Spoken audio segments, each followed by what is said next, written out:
sekarang kita udah belajar sedikit nih, teman-teman, bagaimana mengelola keuangan. Kalau sudah katanya Mas Inson tadi ya, aman secara keuangan, kita bisa apain biar uang kita tuh beranak tambah banyak? Kita tanya ke Mbak Fisya. Mbak Fisya, sudah siapkah dengan jurus-jurus mautnya? Oke, siap. Thank you Oh, Mbak Iyang. Thank you Mbak Iyang buat introduce-nya. Tadi ya teman-teman juga udah mendengarkan ya. Yang pertama piramida keuangan dan juga anatomi keuangan ya. Itu secara garis besarnya. Nah, saya akan menjelaskan lebih detailnya dalam piramida keuangan itu ada apa aja dan apa aja sih sebenarnya di dalamnya ya. Gitu. Yuk kita mulai belajar ya sama-sama ya. Next. Oke, nah yang pertama tadi kan dibilang kita harus menyiapkan rekening peace of mind. Ya, jadi apa sih ini rekening peace of mind gitu ya? Yaitu rekening yang isinya ada dana darurat sama ada asuransi. Jadi komponen rekening peace of mind ini adalah dana darurat dan asuransi. Ini fungsinya untuk memproteksi income kita, ya, atau memproteksi dari segala macam hal-hal yang di luar dugaan gitu ya.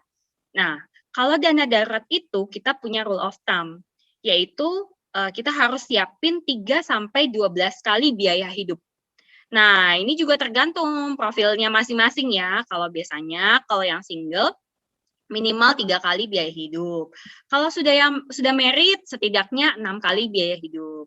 Nah, kalau yang sudah punya anak, harus lebih besar lagi. Jadi setidaknya 9 sampai 12 kali biaya hidup. Itu untuk dana darurat. Jadi teman-teman, kalau teman-teman cek rekeningnya, oh ternyata belum sesuai dengan rule of thumb nih. Nah, berarti kan teman-teman harus mulai nabungin lagi ya dana daruratnya. Nah, ingat lagi ya tadi ya anatomi keuangan di mana posisinya ya. Bagian proteksi ada dana darurat dan asuransi. Jadi di situ teman-teman bisa alokasiin jika dana daruratnya masih belum tercukupi gitu. Nah, ada lagi yang namanya asuransi gitu. Nah, asuransi ini kan ada macam-macam ya. Ada asuransi jiwa, asuransi kesehatan, asuransi mobil, ya, asuransi kebakaran ya buat rumah. Jadi teman-teman fungsinya apa sih asuransi? Ya, asuransi ini kita memproteksi dari kerugian ya. Kalau misalnya terjadi sesuatu pada rumah kita misalnya terjadi kebakaran, setidaknya kita nggak rugi-rugi amat lah jadi hilang rumahnya. Setidaknya karena kita punya asuransi, maka pihak dari perusahaan asuransi lah yang menggantikan kerugian kita. Atau contohnya teman-teman punya mobil, punya motor, teman-teman pasti beli yang namanya asuransi mobil atau asuransi buat motor ya. Supaya kalau misalnya terjadi kecelakaan, ya kerusakan pada mobil, maka teman-teman bisa menggunakan asuransi gitu. Jadi fungsinya itu untuk menggantikan kerugian kita gitu. Jaga-jaga ya, dana jaga-jaga. Sama nih seperti asuransi jiwa maupun asuransi kesehatan ya.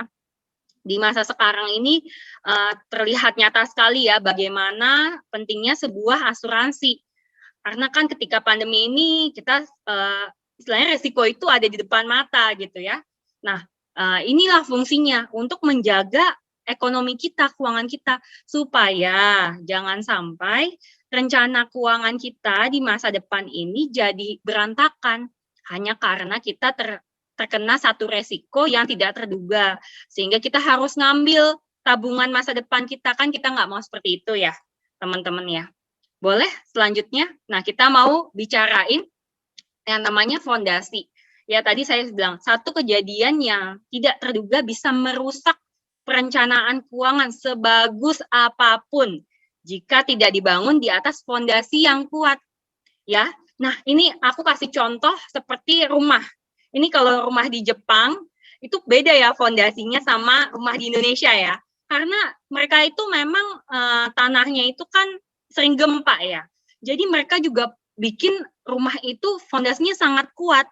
Kalau misalnya terjadi gempa, rumahnya nggak roboh semuanya ya. Jadi itulah sebenarnya pentingnya sebuah fondasi. Nah, fondasi ini adalah tadi dana darurat dan asuransi. Jadi dia ini memproteksi perencanaan keuangan kita. Ya, nanti kita ngomongin lagi investasi. Jadi pertama kalau kita bangun rumah, yang disiapkan apanya dulu? Fondasinya dulu kan ya. Jadi fondasinya dibuat sedemikian rupa supaya rumahnya kokoh. Sama, keuangan itu juga sama, harus fondasinya dulu yang kokoh supaya perencanaan keuangan kita juga berjalan lancar. Ya, dana darurat dan asuransi teman-teman perlu perhatikan ya, supaya pada saat nanti kita mau berinvestasi terjadi satu resiko, kita nggak mengambil dari hasil investasi kita ya, sayang banget ya, udah siapin buat dana pendidikan anak ya, udah capek-capek setiap kali kita sisihkan, kita investasikan, terjadi satu resiko yang tidak terduga, mau nggak mau harus ambil deh dananya, ya kan? Kita kan tidak ingin seperti itu. Nah, makanya ini hal yang harus teman-teman pahami, pentingnya sebuah fondasi keuangan, gitu. Oke, selanjutnya, nah, aku juga mau kasih tips nih, berasuransi. Gimana sih gitu ya, supaya kita bisa berasuransi dengan tepat gitu. Nah, pertama, teman-teman harus tahu profil teman-teman itu seperti apa. Single kah? Ya, kalau single juga pertama tanya dulu. Saya pas tanya, udah apakah punya tanggungan? Ya, apakah orang tua menjadi tanggungan? Kalau enggak, oke. Ya, terus abis itu yang kedua, apakah sudah menikah? Kalau menikah, siapa yang kerja? Ya, apakah suami aja atau dua-duanya kerja? Terus profilnya beda lagi kalau udah punya anak, gitu ya. Anaknya berapa? Ya, nah itu namanya profil seseorang ya. Yang kedua, kebutuhan proteksi. Nah, ini berhubungan. Profil seseorang akan menentukan bagaimana kebutuhan proteksinya dia, gitu ya. Lalu yang berikutnya adalah kita harus tahu budget buat premi asuransi berapa. Nah, tadi udah jelasin sama Simpson ya, Bapak Simpson di anatomi keuangan gitu ya. Nah, jadi teman-teman pastikan teman-teman punya budget premi asuransi yang benar-benar sesuai sama kebutuhan teman-teman, sesuai sama keuangan teman-teman ya. Yang berikutnya adalah perusahaan asuransi dan agent atau financial advisor-nya. Nah, namanya kita berasuransi, kita kan beli peace of mind ya, yang tadi saya bilang ya. Kita sebenarnya beli peace of mind loh teman-teman. Jadi jangan sampai pas klaim malah ternyata nggak bisa diklaim. Kan sedih banget ya. Kita udah bayar-bayar, tahu-tahu nggak bisa diklaim. Nah, makanya teman-teman harus percaya sama perusahaan asuransi yang teman-teman pilih. Dan juga mempercayakan juga pada agent atau financial advisor yang teman-teman pilih. Sehingga teman-teman merasa aman gitu ya. Nah, berikutnya ini juga penting. Pahami produk, ketentuan, dan pengecualian ya. Nah, itu kan kalau teman-teman lihat ya, sebenarnya buku polis itu tebal ya. Cuma mungkin, aduh gimana nih bacanya, kok harus ini? Tenang aja teman-teman ya, teman-teman bisa pelan-pelan mempelajari produk. Nah, itu penting banget karena dengan memahami produk, teman-teman akan tahu ketika klaim nanti ya akan sesuai dengan ekspektasinya gitu ya. Dan berikutnya yang teman-teman juga harus pahami ya, fungsi asuransi itu proteksi ya, bukan investasi. Nah, ini masih seringkali masih suka ada banyak salah kaprah gitu ya tentang ini ya. Jadi sekali lagi asuransi itu proteksi, bukan investasi. Nah, kita juga harus review nih secara berkala kebutuhan asuransi kita seperti apa. Kalau udah beda profil berarti beda lagi kebutuhan asuransinya gitu. Oke, selanjutnya. Nah, dalam asuransi ini ada 3 komponen ya biasanya. Itu ada kesehatan, ada proteksi income, sama ada warisan. Nah, ini fungsinya apa sih? Kalau kesehatan berarti kan kalau misalnya kita sakit, nah kita ke rumah sakit, lalu biaya berobatnya dibayarin sama asuransi ya. Nah, kalau proteksi income berarti misalnya terjadi satu resiko pada seseorang gitu ya, sehingga dia nggak bisa kerja lagi. Nah, asuransi inilah yang menggantikan value ekonomi dari seseorang. Seperti itu. Nah, terus juga bisa jadi warisan juga. Biasanya orang-orang nih yang mau memberikan warisan kepada anaknya, ya, yang paling mudah adalah dengan membeli asuransi jiwa. Nah, dengan asuransi jiwa, maka ketika seseorang meninggal dunia, maka dia dananya akan berikan kepada ahli warisnya, yaitu anak-anaknya misalnya gitu ya. Oke, selanjutnya.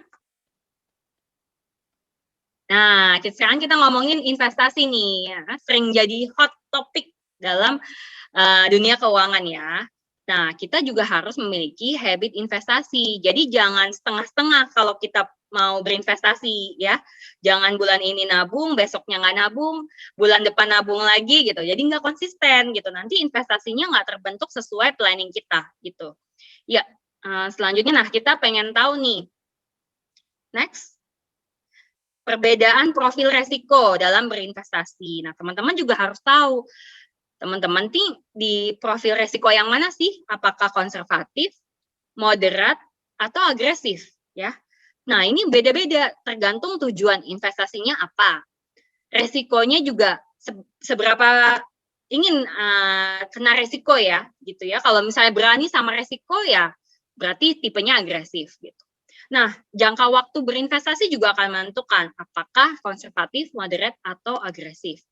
Jenis produknya, nah ini juga teman-teman bisa lihat ya. Ini di screen capture aja juga boleh nih. Ini lengkap banget, teman-teman bisa menentukan nanti produk seperti apa sih yang cocok buat teman-teman.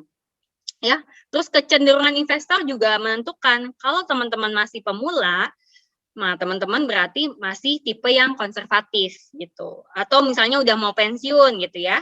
Nah, kalau yang moderate berarti yang sudah lebih mengerti tentang investasi gitu. Jadi kalau misalnya terjadi goncangan dalam fluktuasi saham, setidaknya masih bisa ditolerir gitu. Nah, apalagi yang agresif nih investor yang berpengalaman. Jadi kalau misalnya fluktuatif saham yang naik turun, tiba-tiba nih kayak lagi pandemi, minus 30% gitu. Nah, orang-orang yang diagresif ini mereka nggak akan panik gitu. Mereka akan tenang aja karena udah terbiasa dan tahu tujuannya apa gitu ya. Ya, selanjutnya. Nah, ini dia ada imbal hasil, ada return sama risiko ya. Jadi semakin tinggi return-nya, maka risikonya juga semakin besar gitu. Jadi teman-teman ini harus dipahami ya. Kalau misalnya risiko yang rendah, berarti return-nya juga tidak begitu tinggi gitu ya. Contohnya seperti produk-produk tabungan, deposito gitu ya. Naik ke atas, risikonya makin tinggi, tapi return-nya juga makin tinggi ya. Contohnya seperti produk di reksadana saham, atau derivatif gitu ya. Itu udah paling yang expert lah. Kalau misalnya baru pemula, kita boleh coba di yang awal-awal seperti tabungan, deposito, obligasi, reksadana, itu juga boleh teman-teman coba gitu ya. Nah, nih dana pendidikan juga hal yang penting ya nih ya, buat para orang tua. Ya, ini saya mau menggambarkan bagaimana perbedaan seseorang yang menabung atau berinvestasi lebih dulu dari sejak anaknya lahir dengan orang yang justru baru mulai mungkin pas SD, SMP, atau SMA. Nah, kelihatan ya dari grafik ini bagaimana kalau misalnya dari yang masih dia bayi, kita udah mulai berinvestasi, investasinya terasa ringan. Tapi kalau misalnya baru mulai pada saat SMA, mau ngumpulin uang kuliah 1 miliar nanti, wah rasanya berat sekali ya, 25 juta per bulan harus disisihkan. Nah, ini mau menunjukkan bagaimana kita sebaiknya menyiapkan dana pendidikan itu sedini mungkin, ya teman-teman. Selanjutnya, nah ini juga nggak kalah penting ya, karena dalam kehidupan kita itu pastikan kita berkeluarga punya anak, perlu dana pendidikan. Nah, selanjutnya setelah kita berkeluarga, sudah punya anak makin besar, anak sudah kerja, kita juga akhirnya pensiun. Nah, makanya penting buat kita untuk menyiapkan yang namanya dana pensiun. Kita mau lihat nih grafiknya ya, gambar di sini. Saya mau menggambarkan bagaimana kenapa dana pensiun itu menjadi sangat penting dalam kehidupan kita. Karena kalau kita gambarin ya, kita misalnya kerja umur 35 tahun, terus pensiun di usia 55 tahun. Tapi kan kita hidup itu nggak sampai cuma 55 tahun ya. Kita masih ada kehidupan selanjutnya. Nah, makanya kita perlu yang namanya dana pensiun. Nah, disisihkannya ya dari sejak kita masih produktif, masih kerja. kita sisihin buat dana hari tua nanti. Jadi kalau hari tua nanti kita tidak nyusahin anak-anak lagi nih, karena kita udah nyiapin yang namanya dana pensiun. Nah, saya pengen banget generasi kita sekarang ini bisa terhindar dari yang namanya generasi sandwich ya. Kalau dulu, kalau sekarang nih masih banyak nih generasi sandwich, karena mungkin ada orang tuanya yang belum mempersiapkan dana pensiun dengan cukup gitu ya. Saya bilang mungkin belum cukup gitu ya. Mungkin udah ada dana pensiunnya, tapi belum cukup ternyata. Jadi pas kerasa banget nih, pas sekarang ada generasi yang terjepit ya, namanya sandwich. Ada yang harus menanggung orang tuanya, tapi dia juga udah punya anak, harus nanggung yang di anak-anaknya gitu ya. Jadi kebayang nggak, mesti tanggung berapa coba? Kalau misalnya kita punya orang tua 1, 2, lalu ada mertua juga 4, terus punya anak 2, ya kebayang nggak? Apalagi kalau misalnya ternyata misalnya istrinya nggak kerja, bener-bener dari suami doang, kebayang nggak sih beratnya? Nah makanya dengan perencanaan keuangan yang baik, semua itu akan terasa lebih ringan gitu ya. Oke, nah karena kita ngomongin orang tua nih, jadi kita saya mau sharing juga nih tips memperlakukan uang saya sebagai uang kita. Mungkin kan banyak di sini yang pasangan ya sudah menikah sebagai orang tua. Nah, maka apa sih tipsnya gitu? Yang pertama, kita komitmen berbagi semua kekayaan pribadi dengan pasangan kita. Nah, itu harus satu, karena kita kan namanya pasangan punya satu visi ya, nggak mungkin masing-masing, kalau nggak menikah dong gitu. Jadi komitmen berbagi semua kekayaan pribadi dengan pasangan kita. Nah, kita juga harus transparan, berarti harus ada diskusi nih antara suami dan istri mengenai pendapatan dan pengeluaran apa aja buat keluarga. Lalu kesepakatan juga dalam pengeluaran ya. Pengeluarannya buat apa aja. Kalaupun sampai ada hobi juga ya, hobi buat suami, hobi sama istri kan beda. Itu gimana? Nah, itu juga memang harus ada kesepakatan. Oh, saya hobinya misalnya beli tas gitu ya, terus suami beli apa? Beli sepatu misalnya. Nah, itu harus ada kesepakatan, jangan sampai satu diam-diam nih ada pengeluaran diam-diam buat hobinya ya kan, nggak seperti itu ya gitu. Nah, merencanakan, menabung dan mengelola untuk membangun kepercayaan dan keyakinan terhadap satu sama lain. Jadi sebenarnya kita bikin perencanaan keuangan ini untuk membangun kepercayaan juga satu sama lain ya. Lalu kita bisa tipsnya juga punya rekening bersama gitu, atau kalaupun tidak berekening bersama, setidaknya punya akses gitu, atau sama-sama tahu lah rekening ABC ini buat apa fungsinya gitu ya. Lalu gimana memutuskan memberkati orang lain dengan kekayaan bersama ya. Kita mau sosial sama orang lain, itu juga tentunya harus punya kesepakatan bersama ya. Atau misalnya mau kasih ke orang tua ya, sama mertua, nah itu kan juga harus sepakat gitu ya, berapa nominalnya gitu. Jangan sampai, ih kok yang ini gede banget, yang ini kecil banget gitu ya. Jangan sampai seperti itu. Jadi intinya kita harus memperlakukan uang saya tapi sebagai uang kita. Jadi bukan uang saya tapi uang kita gitu ya. Nah, demikian sharing dari kami. Mudah-mudahan teman-teman juga memahami ya bagaimana perencanaan keuangan yang baik. Selanjutnya kita bisa diskusi ya. Mbak Fisya dan Mas Simpson bersiaplah karena sudah disiapkan banyak pertanyaan, sudah dikumpulkan. Tapi sebelum itu sama seperti Mas Simpson tadi, saya berusaha untuk simpulkan dulu ya teman-teman. Jadi yang pertama, rekening peace of mind, biar pikiran kita tuh tenang, tentram, hidupnya ya kerja tapi nggak ngoyo dan nggak ketakutan jatuh miskin. Itu kita harus punya dana darurat dan asuransi. Dana darurat sendiri itu bernilai 3 sampai 12 kali biaya hidup. Kenapa? Kok rentangnya jauh? Itu sesuai dengan profil single atau sudah menikah, memiliki anak atau belum, dan juga yang paling penting sebetulnya standar hidupnya seperti apa.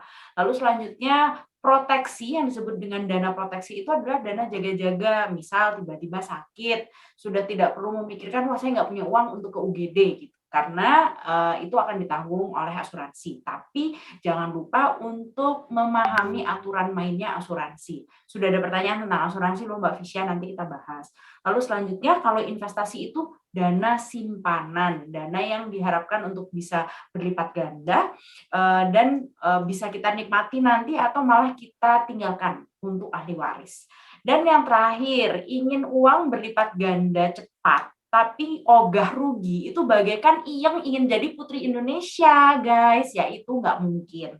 Jadi kalau ingin uangnya berlipat ganda cepat, berarti ya resiko ruginya pasti akan lebih besar daripada kalau berlipat gandanya itu sedikit demi sedikit. Kira-kira seperti itu, betul Mbak Fisya? Betul. Baik.